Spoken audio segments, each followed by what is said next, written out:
Saat menghadapi sesuatu yang sangat sulit, bahkan jauh lebih sulit dari yang kita kira, banyak dari kita yang mudah sekali menyerah sehingga tidak menyelesaikannya. Kita punya harapan dan impian yang ingin dicapai, tapi jika kita tidak kuat dan tidak bisa bertahan, maka bendera putihlah yang akan kita kibarkan. Untuk itu tentunya kita harus belajar bagaimana untuk bisa menjadi kuat dan tetap bertahan atau resilient. Welcome to Creator's Mind.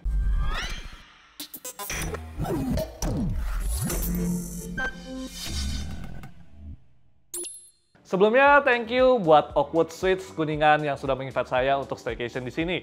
Buat teman-teman yang lagi cari tempat untuk staycation di tengah kota, kamu boleh cek di Oakwood Suites Kuningan, dan kalau kalian pakai kode referral saya, kamu bisa dapatkan potongan 20%. Link referralnya saya taruh di bio. Oke, kembali ke menjadi kuat dan resilient. Sebenarnya yang membuat kita menyerah ketika mengerjakan sesuatu itu bukanlah karena tingkat kesulitan atau tantangan dari pekerjaan tersebut, melainkan ekspektasi diri kita terhadap pekerjaan tersebut yang membuat kita akhirnya menyerah. Manusia seringkali memiliki pemikiran yang subjektif mengenai bagaimana hal baik terjadi.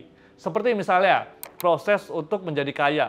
Banyak dari kita pasti hanya berpikir bahwa untuk menjadi kaya, kita hanya perlu untuk berusaha keras. Padahal, nyatanya tidaklah semudah itu. Dalam kata bekerja keras, terdapat pengorbanan, komitmen, keluar dari zona nyaman, mempelajari hal yang baru secara terus-menerus, dan masih banyak lagi. Nah, ketika ekspektasi kita tidak sesuai dengan yang dikira, maka hal inilah yang akhirnya membuat kita menjadi kecewa dan kemudian menyerah. Contoh lainnya, banyak orang yang mengira bahwa menjalani sebuah hubungan itu mudah, karena hanya diperlukan rasa sayang saja.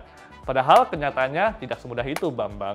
Diperlukan tanggung jawab, keberanian untuk menurunkan ego, pengorbanan, dan juga lainnya. Jadi, bukan karena seberapa sulitnya tantangan yang membuat seseorang menyerah, melainkan ekspektasi subjektif diri sendiri yang seringkali mengecewakan sehingga akhirnya membuat kita menyerah. Nah, bagaimana supaya kita bisa menghadapi masalah ini?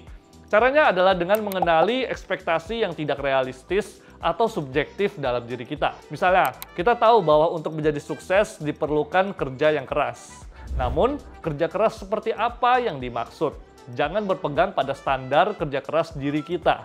Tapi, kita coba lihat kerja keras dari perspektif orang-orang yang memang sudah benar-benar sudah sukses. Dengan begitu, kita tidak akan tertipu dengan ekspektasi dan lebih siap ketika menghadapi realita nantinya. Kita pun bisa menjadi individu yang lebih positif, kreatif, dan produktif.